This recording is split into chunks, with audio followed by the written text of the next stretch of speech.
Hey guys, welcome to Wrestling Days and welcome to today's unseen video. We didn't do an episode yesterday because, to be honest, it was quite quiet, all things considered.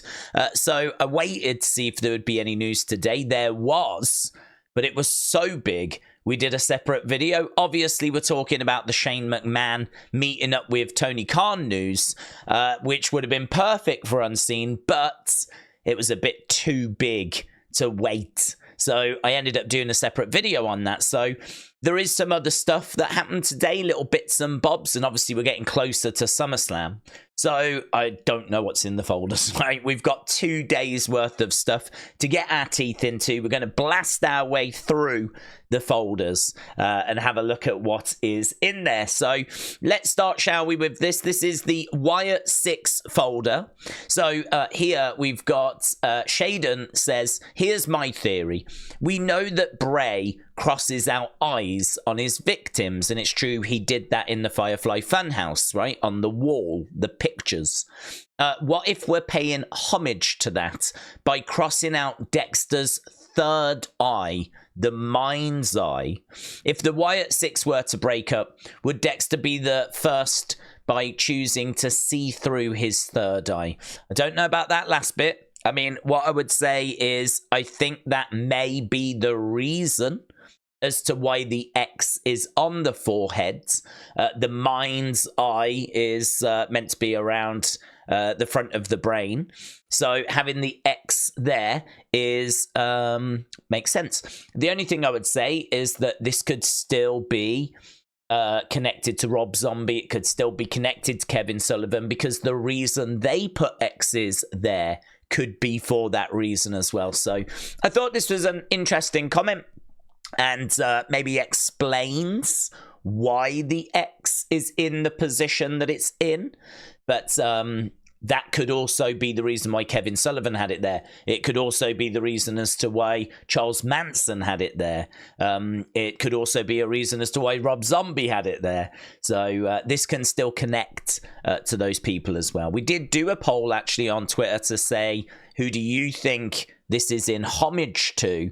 And Rob Zombie came out as the winner of that. The majority of people went with Rob Zombie, so very interesting. Here is another little Easter egg thing. We've got Robert, who says interesting. Wrestling Wizard said Uncle Howdy has got 14 buttons on his in-ring jacket. Wyndham Rotunda is 14 letters, which is very, very good.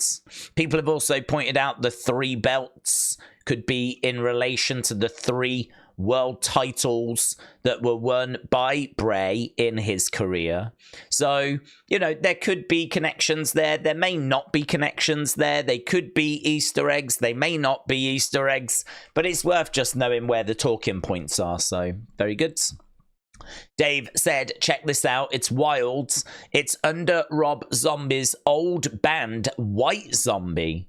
So Crystal said, if you go listen to the beginning of More Human Than Human by Rob Zombie, and then Dexter's entrance song Arrived, they both have a very similar start to them. I'm not sure if this is on purpose, so maybe Dexter is like a Rob Zombie fan. Maybe Dexter's like really into Rob Zombie, and so as soon as he got this new character, he wanted to use Rob Zombie as inspiration. Maybe that has shown itself in his older entrance song. Very interesting. Here is Who Me says Nikki unmasked after the attack on the Creed brothers. Oh yeah, this is good. So what causes this? This woman, man, she is just completely... Look at this. I mean, I feel like there may be some substances at play here. I think I used to go out with her, actually. I'm not sure. But look at that. She is either in a weird place or she is absolutely off her face. Or maybe that's just how she dances. Listen, we've all got our quirks.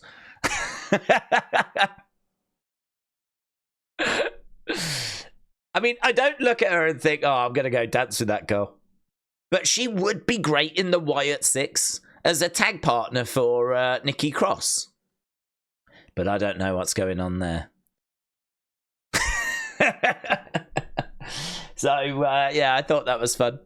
Here, Nikki putting this out. Run. So, there we go. That was July 30th. That was just a couple of days ago now. Oh, I love this. I get sent so much Wyatt Sicks fan art. I like to try and leave comments and likes and retweet and everything. It's very rare that I'll add it here because there's just so much of it. There's so much fan art that gets made. But this one was a bit different because it wasn't just a picture. It was a concept. And I think that made it extra interesting. So this is a comic book. This is what a Wyatt Sicks comic book would look like. And I just thought that was so clever because I could imagine being a kid going into a shop and buying this. So I really liked it because it wasn't just a picture of Howdy or just a picture of one of the characters. There was something more to it. And that is, hey, imagine this being a comic. And I was like, oh, that's so good. That's so good. So there we go. Love that, Dustin. Right, if you since know, Tacoma FD was a TV show here in the US for 2 seasons, got cancelled. Dexter was on a few episodes. Okay. Oh, if you didn't know, I guess that was...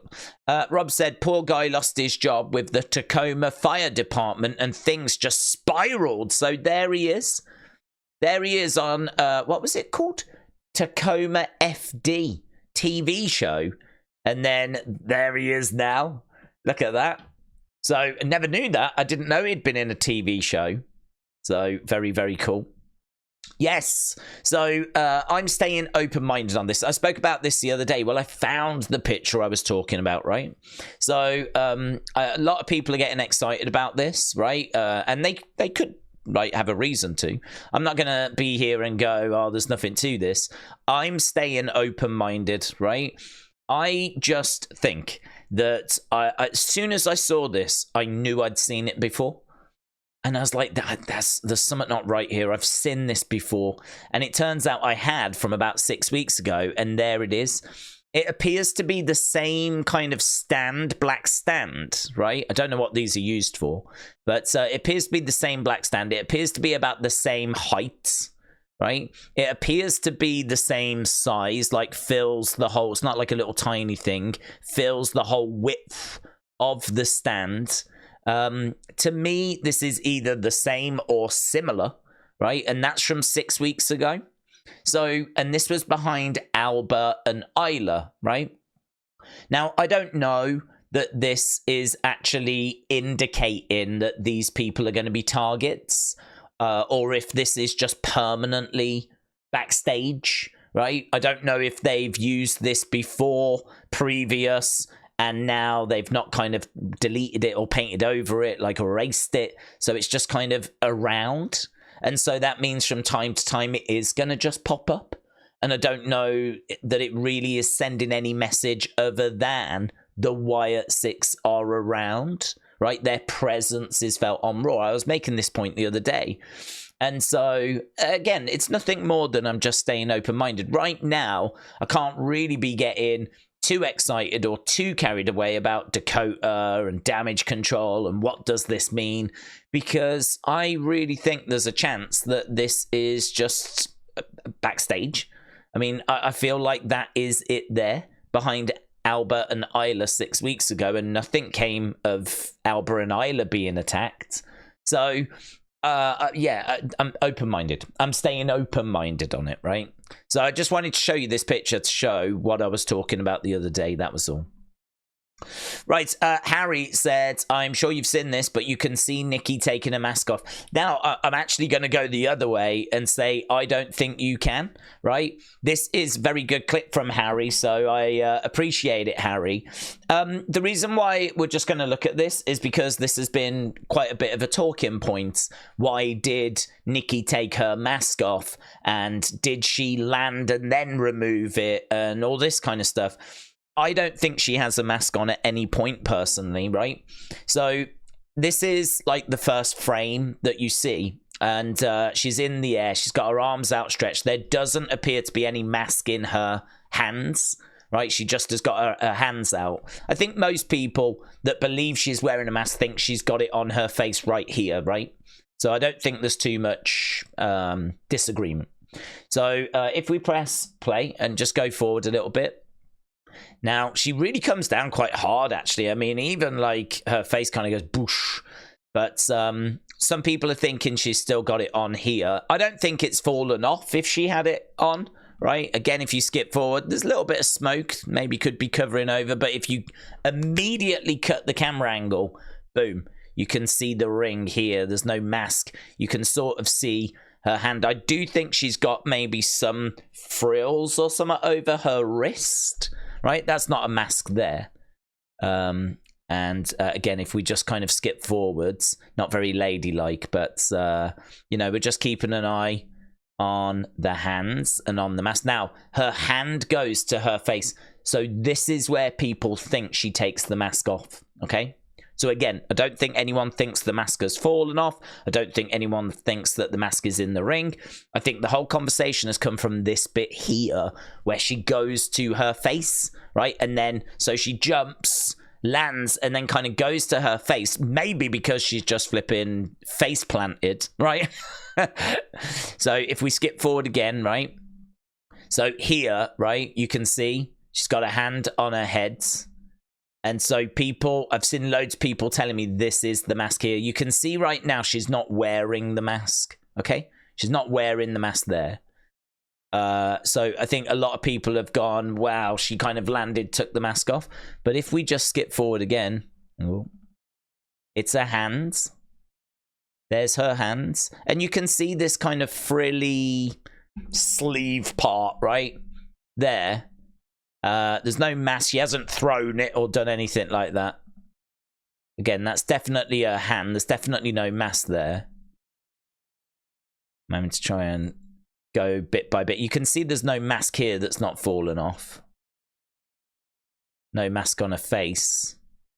To me, I can't see no mask. At any point in that, I can't see no mask. It feels like the frilly bits on her dress, I think people have taken as being a mask. So I'm not convinced at any point she actually had a mask on when she did that. Doesn't matter, right? It's no big deal. Doesn't indicate anything. It's just that was a bit of a talking point as to had she took a mask off. There was even people asking the question, was she wearing a different mask as she jumped? So it kind of, you know how these things spiral. So just wanted to have a little look at that with you guys, because I didn't think she was wearing one. And Ashma here said it doesn't look like she has the mask on when she attacked Chad. Or maybe she did. So this is Nikki posting this. Again, you can see nothing in her hands as she's jumping. I don't think she had the mask. I don't think she had it at any point. I'm happy to be proven wrong on that, but I'm going to need someone to show me that I'm wrong, because you've seen what I've seen, right?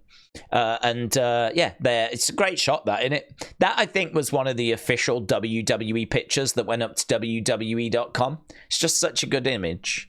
So, very, very cool. So, yeah, not loads in regards to the Wyatt Sicks. Just a few little bits and bobs, thoughts, theories, things like that. Obviously, the big news was this today. Logan James said WWE AEW Real War. Shane McMahon help is Tony Khan makes storyline in AEW, do you think? I mean, I did a whole video on it, of course. And I think that this is pretty big, personally. I've seen a lot of interesting takes on this. I've seen a lot of people saying that he won't move the dial and all that kind of stuff. I don't really think you would bring Shane in for that. I just did like a member stream where I was saying, for me personally, if I was Tony Khan, I would be using Shane more backstage than on screen. And, you know, Shane has grown up with WWE. He just knows how things run. He just knows how things work. He's been around it, right? He's grown up with it. And so for him to go into AEW and look at how they're doing things, he'll be able to go, no, we did it that way, it didn't work. No, I would look to change that. You know, you put him in the merch department, you put him in the creative department, you put him in the producing area, you put him in Gorilla, you kind of put him in loads of different places and just get his feedback just as an advisor. Don't have to take what he says, right? He doesn't get the chance to change anything.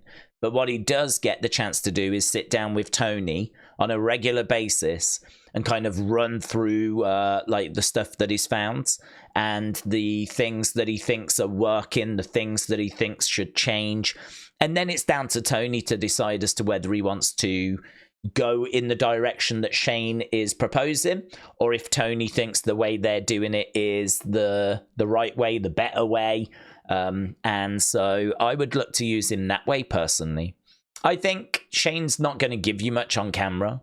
I mean, to be honest, I've not been kind of blown away by Shane in a ring since the Attitude Era, you know? I mean, Shane on camera just ain't going to do it for me. I think you could use him in like a GM role. I think that'd be pretty good. You could maybe use him as some sort of stable manager. I think that would be pretty good. But I think the way that you get the most value out of him is as an advisor. So that's what I would personally look to do. But as we said, very interesting image here. Very interesting image. And who knows what he wants to do? Maybe he's got some plans, some proposals that he would be bringing to the table. We obviously don't know what came of this meeting. Although Mercedes did say that she took the picture, so I don't believe she did. I think she was just having some fun, but she claimed to take the picture. So WWE Ethan, shout out to you. And we also got this from Wrestlevotes. Asked a long-time WWE employee friendly with Shane for thoughts on the Tony Khan picture. The response, Shane's as smart as they come. Taking a preliminary meeting doesn't surprise anyone here. So listen, just exploring his options, like, you know, what's on the table, what can you do for me? And just maybe exploring what would be a few ways forwards. I mean, it's going to come down to what Tony is willing to give Shane and what Shane is willing to do. And the only people that know that are those two guys, really, and maybe whoever's took the picture, which I don't think was Mercedes. Yeah, very, very interesting. And obviously, we did a separate video on that earlier. Okay, WWE, I think there's quite a bit in this folder, but a lot of it we can get through quite quickly. Look at that. This is what happens when you step into the ring with Gunther. Look at that.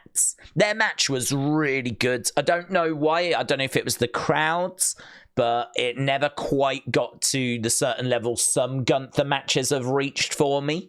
But that is just incredible. Incredible. Sean G, shout out to you. Julia says August 19th will be her final show in Japan. She's coming to WWE. Apparently NXT No Mercy is September 1st, I believe. Yeah, September 1st. So a lot of excitement there because a lot of people thinking that means that she could be at that show. She could be arriving at that NXT show on September 1st. NXT No Mercy. Jordan Brennan, shout out to you. Yeah, this was cheeky from Corey. Last night he put a message out saying, and then all of a sudden it doesn't love you back anymore. And there was panic. And I don't know. Oh, I think we did get the answer during our NXT stream. Apparently this was just to do with baseball. It was just to do with baseball, but there was so much panic, so many people tweeting about this and talking about this, including us during that NXT live stream, but turned out to be baseball related. Brady, shout out to you. One source within WWE stated to not be surprised to see some additions or alterations to the SummerSlam card this Saturday. Now, I think that's really big news. This is from Fightful Select, right? I think this is really big news. That means that the match card is not potentially the match card we get on Saturday. It may mean matches are added. it may mean matches are changed. What if someone gets attacked backstage and as a result we change over a participant or something? So I did put a question out on my Twitter account saying, if the Wyatt Sicks or Uncle Howdy or someone is to do some at SummerSlam, what do you think they will do? I was, to be honest, a bit disappointed with the amount of people that got in touch going, they're not going to do anything, like, there's no match, they're just going to be at Raw, blah, blah, blah, blah, blah. I was like, that's not really the question. The question was if they're going to do something. And certainly with this information, that there could be additions and alterations to that SummerSlam cards, what do you think Wyatt Sicks would end up doing? Could it just be a little interruption, little glitch? Could it be a vignette? Could it be that we do get Chad Gable against Uncle Howdy, and then we do the rest of the group against Chad and the Creeds on Monday?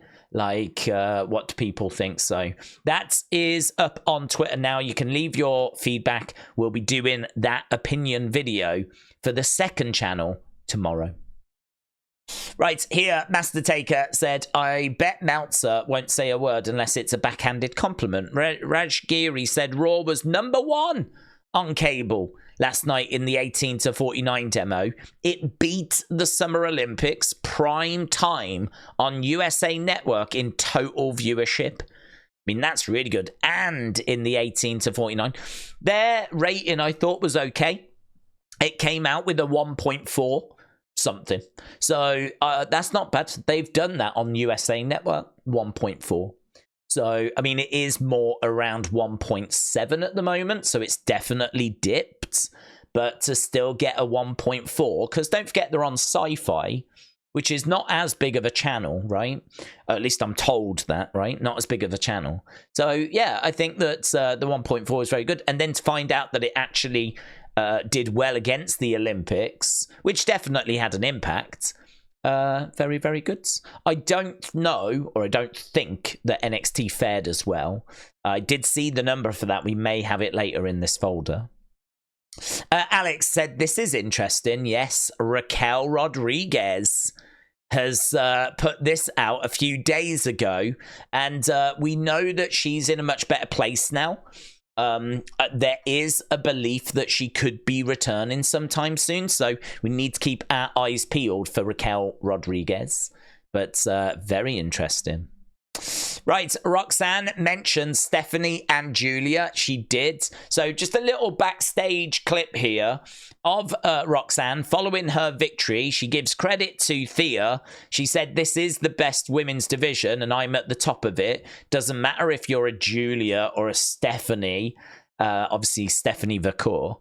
So, yeah, them getting mentioned obviously generated a little bit of excitement.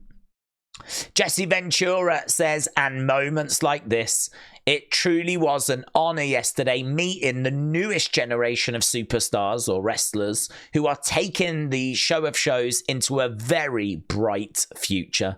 So there's Jesse the Body Ventura having a quick chat with Damian Priest. So great to see him around again. He was such a big personality in the 80s. Obviously a wrestler in the 70s and more color commentator in the 80s. That's kind of how I know him. His commentary with Gorilla Monsoon, it's just so cool. So, and of course he did commentary with Vince as well at times, and they had a big falling out, and he hasn't been around for a long time. So lovely to see him back around.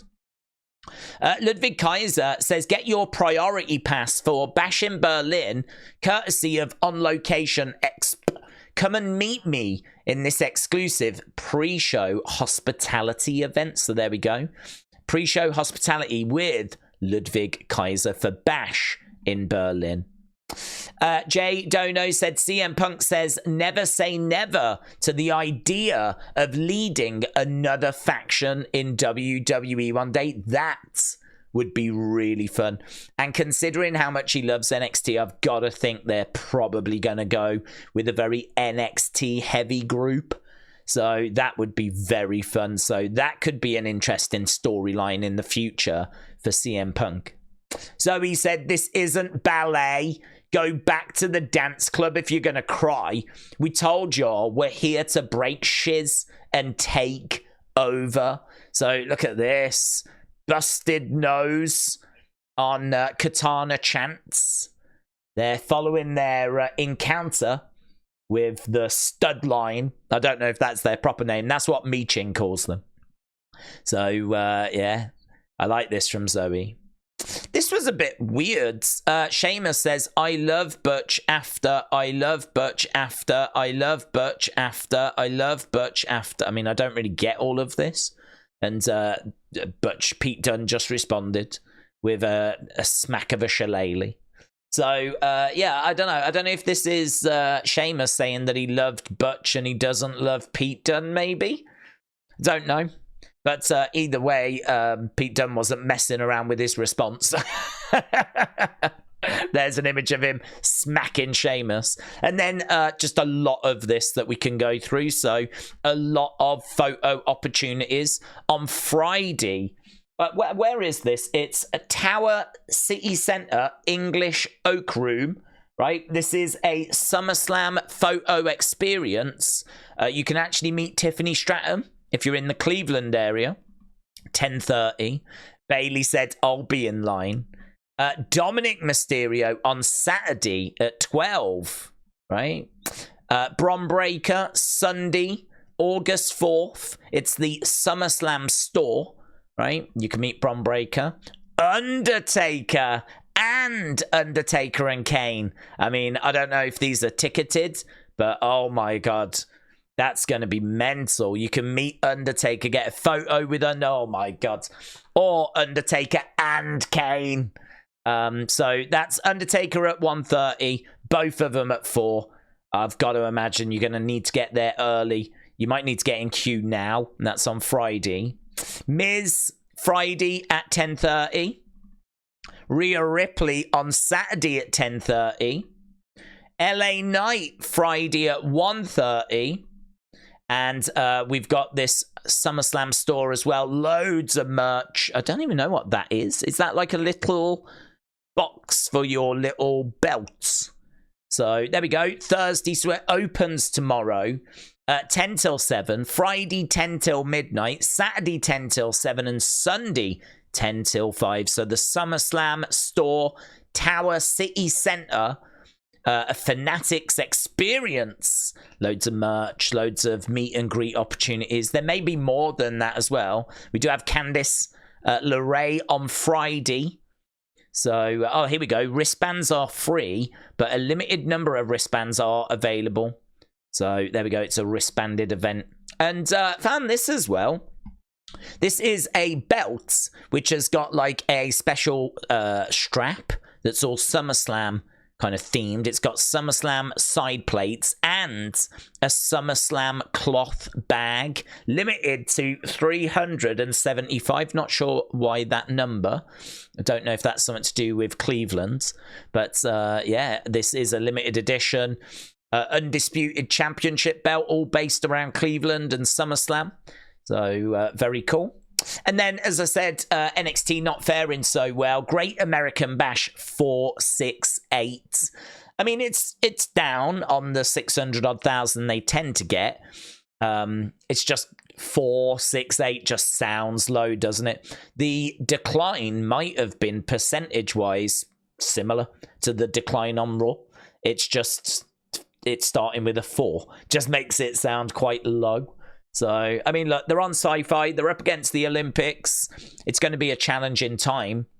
And they're trying to do everything they can with title matches and trying to dig into the Joe Hendry popularity, but still only coming out at 468, unfortunately.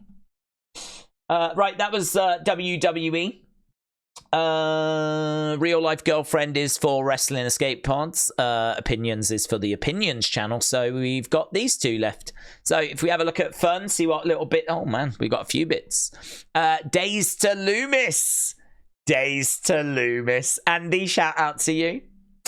Meechin said it's time for studline action. Put 'em up. I mean, some of the responses to this. If you are young, then, you know, just cool.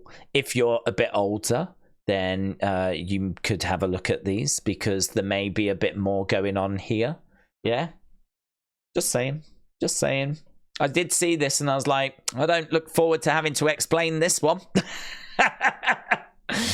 Justin, shout out to you. Look at that tattoo. Look at this. So this is literally Captain WWE. It's such a great tattoo, but I am a little confused by it. Like, I don't know why that WrestleMania logo was chosen. Maybe he went to that one. I think that's 31, for example. But like, you've got an amazing Macho Man. You've got like Mr. Perfect and all this kind of stuff. I think it's more the WrestleMania 31 logo that sort of throws me off. And I don't know why we zoomed into his body there. But, yeah. And he's got a barcode on the back of his head as well.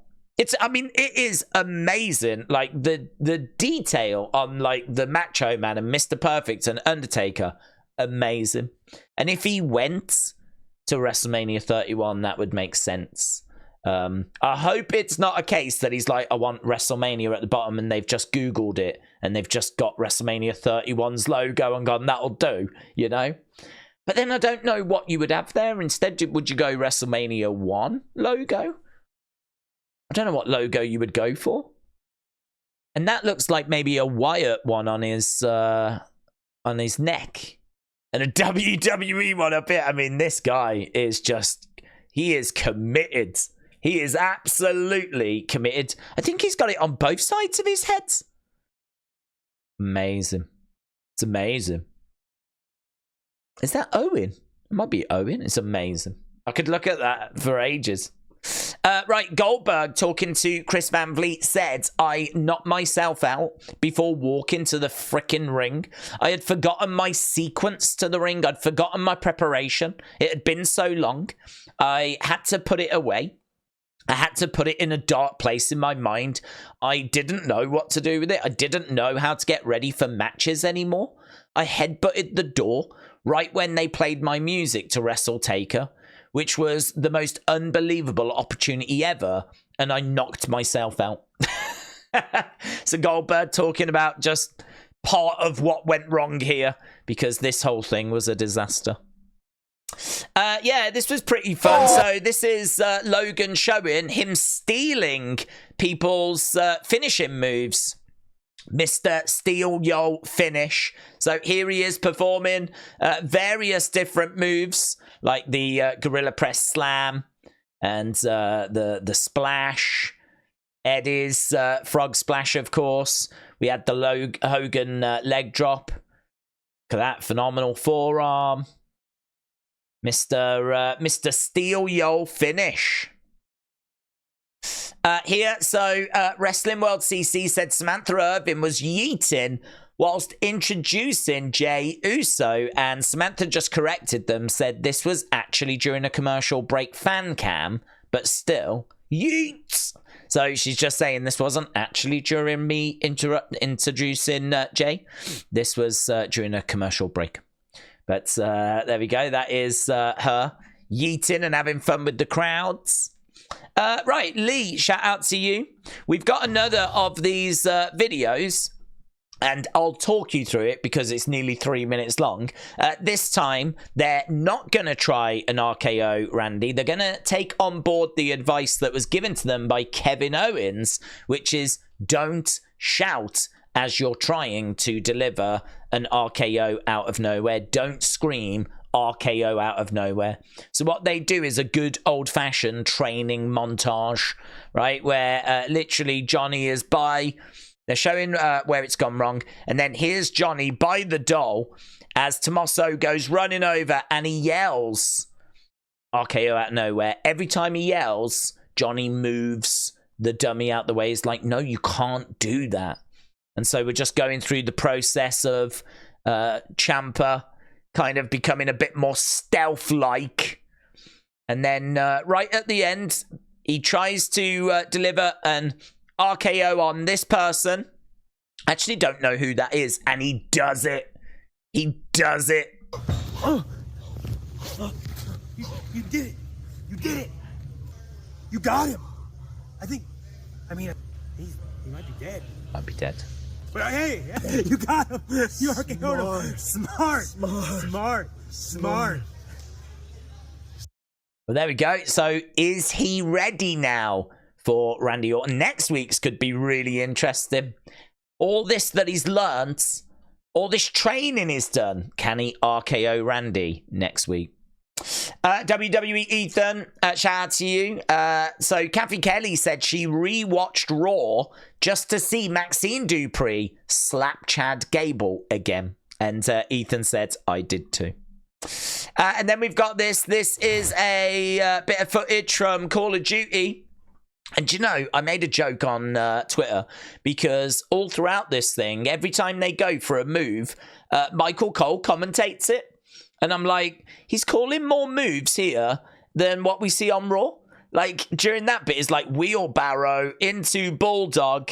And then you've got like Riptide and Crossroads and all this kind of stuff. I'm like, damn, he doesn't call this many moves during an episode of Raw. But this just gives you an idea of what it actually looks like with the game. Powerbomb. Be a champion. So there, look, we've got Ray and Cody just running around and Crossroads in people, Rhea Riptide in people. So there we go. Just a little glimpse into the Call of Duty stuff. And then we've got the other folder. I really don't know what's in here. Oh, a few bits. Giulia has announced her last match in Japan will be August 19th. She's heading to WWE. TCS forever, yes sir, shout out to you. Yeah, Ric Flair said congrats Mike, because you have become second only to John Cena in representing the greatest sport we love, and that's professional wrestling. I'm so sorry that people bullied you and tried to kill your success in the business. You've accomplished everything. He goes on to be really lovely about The Miz, which I don't know where this came from. I don't know where this came from. I don't know like what has like sparked this, but yeah, he just has some really lovely words. Second only to John Cena in representing the greatest sport we love. So Mark, shout out to you. Tempest Orm said Woods Omega round 2. I went to Japan with 2 bags, came back with 4. Here's what I got. So here, this is what he picked up when he was over in Japan. Some really interesting stuff here. Lots of gaming stuff. Links I can see over here. Some PC Engine thing here. Some little console here. Simpsons. Loving that. These, I don't know what these are. Little controller tins or something. I'm not sure. Lots of stuff which I don't recognize. But, yeah, I mean, quite a haul. Looks like he had a great time being over in Japan, having a little look around in their shops. I should imagine that is a lot of fun, actually. A lot of fun. So, yeah, some really cool stuff there. Looks like he picked up this jacket as well, which looks really cool. I don't know who this is. But there we go. Just a few things that he picked up, which I thought some of you would be interested in seeing. Seth Rollins was at ESPN. He made a very interesting comment. He was asked, do you ever think back to when the Shield broke up and wonder what life would be like if you had never done that and actually hit him with the chair? And he says, I do, but that changed everything that moment. And we wouldn't be where we are now if it weren't for that moment. And that's probably true, isn't it? Because if you think about what Roman has gone on to achieve, and if you think about how important Moxley has been to AEW, and you think about the great things that Seth has achieved as well, like, it's true. Had that moment have not happened, I mean, I'm sure it would have just happened a little bit later, but yeah, the way things have worked over the past 10 years since the Shield broke up really did change everything. So, very interesting. Here we got the Street Profits. They're going to be at that SummerSlam store as well. Montez just talking about being at the store 3 till 4 tomorrow or today, whenever you're watching this. So if you're in the Cleveland area, lots of opportunities to meet superstars. Goldberg said he would give Big E his dream match, but he's not interested in the comedy stuff. I never really meshed well with that. It's like Indiana Jones and the guy coming in flashing his swords. You just pull a gun out and you shoot him. That's me. So he's like, no nonsense, straight to the point, not interested in any messing around. He'd do the match, but he ain't interested in any of the comedy stuff. Right, and then this is the last thing we've got. There's been no images from inside the stadium. I don't know about you, but SummerSlam these last few years have had a very, very small set. It's like they do it small so they can fit more people in. So I'm not expecting a big stage. I'm not expecting a stage reveal. I'm just expecting screens to be set up. It's been that way for a fair few SummerSlams now. So there's not really anything to reveal. Maybe like the ring. I'd imagine there's a canopy over it. Yeah, I'll be shocked if it's not that.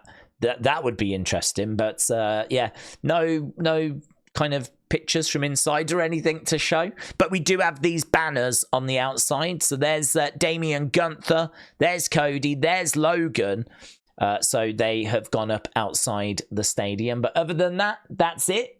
So there we go, 2 days worth of Unseen, which is why it's clocked in at 40 odd minutes. But lots for us to get our teeth into there.